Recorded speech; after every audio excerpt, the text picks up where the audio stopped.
Bonjour à tous. On va parler de la justice organisationnelle. Alors, une des premières choses à souligner, c'est le fait que le sentiment de justice nous accompagne dès le plus jeune âge de notre vie. C'est-à-dire que nous développons des compétences linguistiques et parallèlement à cela, nous développons des capacités pour porter des jugements sur les situations que nous vivons, sur notre environnement. D'accord? Ceci me paraît fondamental.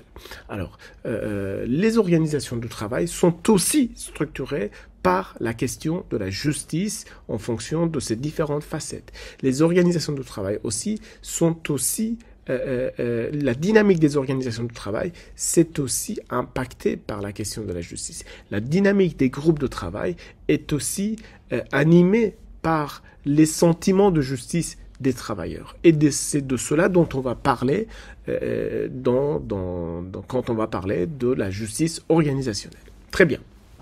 Alors, juste une petite remarque, c'est que dans la littérature, vous avez deux termes qui sont employés de façon presque équivalente, c'est-à-dire quand on parle de la justice organisationnelle et de l'équité organisationnelle, ces deux termes sont presque des équivalents, effectivement.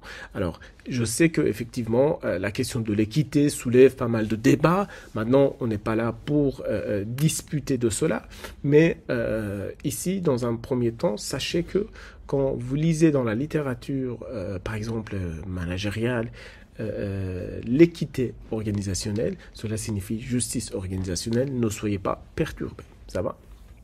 Et ainsi, on identifie aussi équité procédurale, équité distributive, équité informationnelle, etc., etc. Ça va? Alors, concernant le sens de la justice, il y a deux orientations pour porter, si vous voulez, un jugement. D'accord? Un jugement pour avoir un sens de la justice. On dit qu'il y a un sens de la justice plutôt l'inspiration égalitariste, n'est-ce pas? Avec un esprit plutôt mathématique et un sens de la justice plutôt d'inspiration méritocratique avec un souci d'équité. D'accord? Ce qui signifie que... Alors, qu'est-ce que cela signifie concrètement? Cela signifie que... alors, je vais donner un exemple... si vous voulez, le sentiment de la justice qui s'attache à la valeur de l'égalité, d'accord, s'attache à une égalité de traitement dans un esprit mathématique, à savoir, par exemple, 50-50, d'accord. Si nous devons distribuer, par exemple, un certain nombre de ressources économiques auprès d'une population que nous avons que nous devons traiter, et ainsi, si on a un sentiment de justice préoccupé par la question de l'égalité, oui, on va donner une part égale à tout le monde, d'accord? Et on va donner une part égale à tout le monde.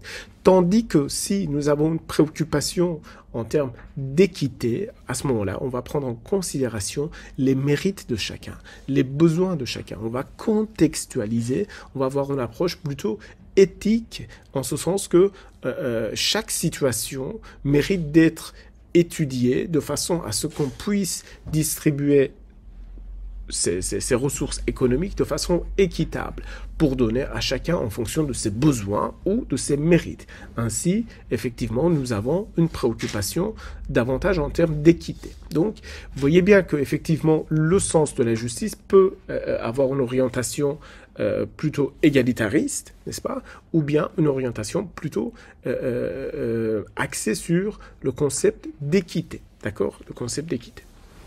Alors, nous allons parler de 4 types de justice dans les organisations. 4 types de justice dans les organisations. Alors, je vais les citer. Justice distributive, justice procédurale, justice interactionnelle, qui se décompose aussi en justice interpersonnelle et justice informationnelle. D'accord? On va donner des exemples pour chacun type de ces justices. Mais une toute dernière chose, c'est que...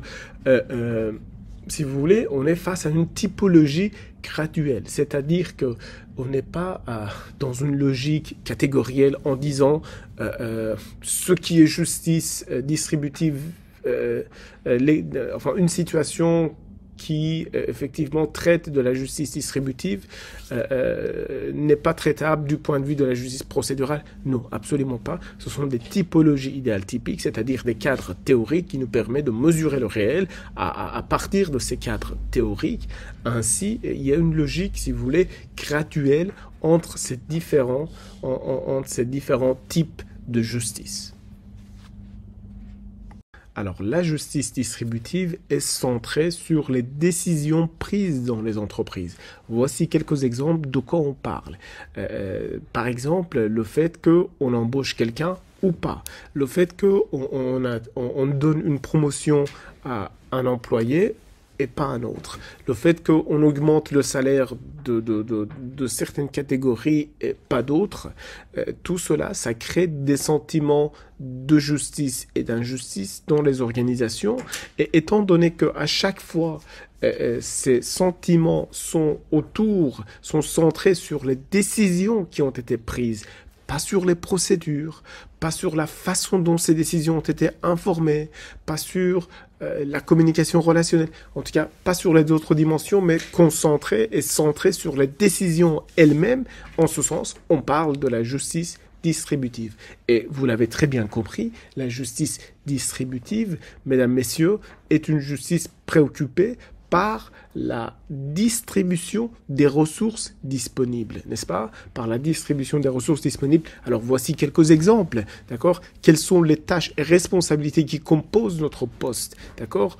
En quoi, effectivement, les tâches qu'on réalise dans le cadre de notre travail sont, si vous voulez, équitablement distribuées, attribuées à notre catégorie de travailleurs et pas à d'autres catégories de travailleurs.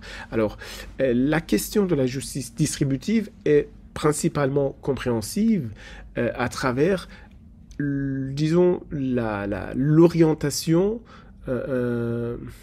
méritocratique du sens de la justice. C'est-à-dire que, comme on l'a dit précédemment, on a dit que pour le sens de la justice, il y a un esprit égalitariste et il y a aussi un esprit méritocratique.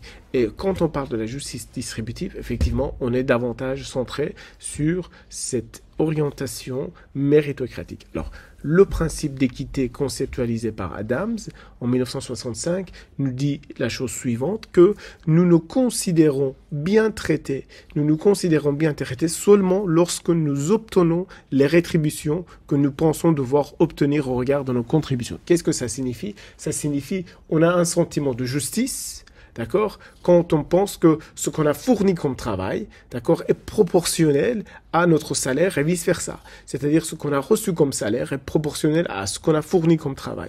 Et il n'y a pas un décalage en se comparant avec les autres. Ça, ce point de comparaison est très important, n'est-ce pas? C'est-à-dire le sentiment de justice n'est compréhensible qu'en se comparant avec les autres, d'accord? C'est-à-dire en contextualisant et en réalité en donnant un sens proche d'équité, d'accord, à la notion de la justice.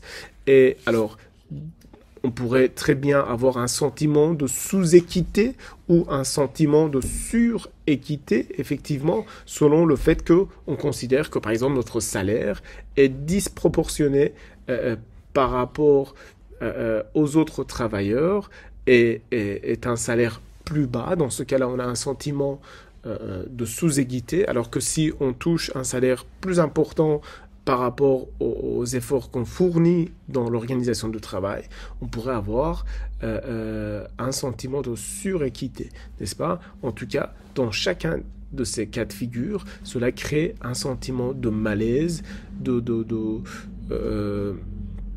tout cas un sentiment d'injustice au sein de l'organisation du travail. Alors la justice procédurale, c'est cette préoccupation de la justice organisationnelle quant aux procédures, quant aux manières de prendre une décision. C'est-à-dire qu'une justice ne tombe pas du ciel, elle est le fruit des procédures formelles et informelles qui ont été respectées avant qu'elle soit prise, d'accord? Ainsi, effectivement, et ici on se fixe, si vous voulez, non pas sur la décision, mais sur la procédure qui a permis de prendre telle décision. Et il y a une justice aussi à ce sujet-là qui est distinguable de la justice distributive, c'est-à-dire qui est concentrée, la justice distributive sur la décision elle-même. Ici, on est concentré sur la procédure qui permet la décision. Alors, des exemples, par exemple, le fait d'avoir la possibilité de s'expliquer face à une décision, c'est une forme de justice procédurale. Le fait de donner sa version des faits, c'est une forme de justice procédurale. Le fait de participer à une prise de décision, effectivement, c'est une forme très développée de la justice procédurale. En tout cas, toutes ces différentes formes, n'est-ce pas, on les appelle les formes de la voix, n'est-ce pas, c'est-à-dire avoir la voix, ça permet effectivement avoir la voix dans les procédures de prise de décision. Avoir la voix dans les procédures de prise de décision permet en quelque sorte de respecter une justice procédurale, d'accord, une justice procédurale. Alors, quelles sont les règles de justice procédurale? Alors, il y a plusieurs règles qui sont citées par les auteurs, néanmoins, j'en ai retenu, disons, les critères les plus pertinents, n'est-ce pas, les critères les plus clairs. Les voici. Donc, premièrement, vous avez les mêmes procédures qui sont appliquées à toutes les personnes. D'accord? C'est l'égalité de traitement, tout simplement. L'égalité de traitement, c'est ça. C'est la même procédure pour chacun, s'il n'y a pas une procédure différente. C'est, je dirais, la règle de base en la matière. C'est vraiment la règle la plus accessible, voilà, la plus accessible. Deuxièmement, les informations qui permettent la décision sont exactes et précises. Mais oui, tout au long de la procédure qui débouche sur une décision, il y a des informations qui sont transmises et avec le même degré de décision. Ainsi, on n'a pas des informations bien précises pour certaines catégories et d'autres informations floues, pas du tout précises pour d'autres catégories. Donc ceci aussi, c'est un critère de justice procédurale. Possibilité de faire appel ou de corriger une décision jugée erronée. Bien évidemment, là aussi, ce qu'on a dit précédemment, n'est-ce pas? C'est-à-dire le fait de pouvoir faire appel, le fait de pouvoir contester, disons, la décision, le fait de pouvoir donner sa version des faits, en tout cas, le fait de pouvoir avoir la voix, en quelque sorte. Et donc, en fin de compte, la représentativité de différents groupes, de tous les groupes, effectivement, en ce sens que si vous avez un certain nombre de critères qui discriminent un certain nombre de groupes à participer à la procédure, bien évidemment, dans ce cas-là, votre procédure est biaisée, n'est-ce pas? Votre procédure est biaisée. Et ainsi, effectivement, on va considérer que votre procédure n'est pas équitable. Alors, je vais donner un exemple, tout simplement, exemple caricatural. Si vous voulez effectivement organiser, par exemple, une course à pied, d'accord, pour pouvoir favoriser la dynamique de groupe dans votre entreprise, par exemple, n'est-ce pas? Dans ce cas-là, vous oubliez certainement une catégorie importante d'usagers ou de travailleurs dans votre entreprise qui ne peuvent pas participer à cette course à pied, puisque, bon, soit ce sont des personnes à mobilité réduite. Ainsi, vous les excluez, si vous voulez, de cette participation. Alors, ici, c'est pour favoriser la dynamique de groupe, on est bien d'accord, mais on pourrait imaginer que, effectivement, de tels types de procédures pourraient exister pour d'autres rétributions de différentes formes, d'accord, d'autres rétributions de différentes formes. Ici, disons, la rétribution est de nature informelle et de nature, disons, et d'une nature qui n'est pas, si vous voulez, sous forme économique, sous forme salariale par exemple, mais elle est de nature à favoriser le climat social elle est de nature à favoriser le climat social, l'ambiance dans l'entreprise, dans l'organisation du travail, et ainsi permettre aux individus de s'intégrer davantage et de bénéficier d'un sentiment de bien-être au sein de l'entreprise. Et ainsi, effectivement, on peut parler d'une rétribution en la matière. Alors, comme indiqué précédemment, pour la justice interactionnelle, vous avez deux variantes, à savoir la justice informationnelle et la justice interpersonnelle. Alors, d'où viennent ces deux variantes? Tout simplement, qui dit interaction, enfin, quand on dit interaction, on sous-entend la communication. Donc, en un sens, la justice interactionnelle, c'est la justice communicationnelle. Et comme dans tout phénomène de communication, vous avez deux dimensions, c'est-à-dire la dimension informationnelle et la dimension relationnelle. Ici aussi, si vous voulez, dans la justice communicationnelle, ou mieux encore, effectivement, reconnue sous l'expression la justice interactionnelle, vous avez les deux dimensions informationnelles, c'est-à-dire un message qu'on transmet, mais aussi la dimension relationnelle, c'est-à-dire la façon dont on transmet ce message, n'est-ce pas? Donc rappelez-vous effectivement que toute communication, effectivement, est à la fois une transmission d'informations, mais aussi une construction de relations avec le récepteur, n'est-ce pas? Et en ce sens, effectivement, ici, on se concentre sur la dimension informationnelle, c'est-à-dire on se concentre sur le message à proprement parler. Alors, dans ce cas-là, qu'est-ce qui se passe? Le contenu du message peut présenter des informations plus ou moins détaillées sur les critères ayant abouti à la décision. C'est-à-dire qu'ici, on se concentre sur le message, sur la qualité du message, et en l'occurrence, sur, par exemple, à quel point le message est détaillé ou pas. À quel point le message est accessible ou pas, à quel point le message est précis ou pas. Alors l'exemple, voici quelques exemples. La prime a été attribuée au salarié le plus performant sur la base de ses importantes contributions au cours de l'année, comme mise en évidence grâce à une évaluation approfondie des résultats de tous les salariés. Donc qu'est-ce qui se passe? Là, si vous voulez, c'est un communiqué aux salariés pour dire, ben oui, comment, c'est sur base de quels critères la prime a été attribuée aux salariés. Donc on précise de façon détaillée à tous les salariés pourquoi et pour qui cette prime a été attribuée.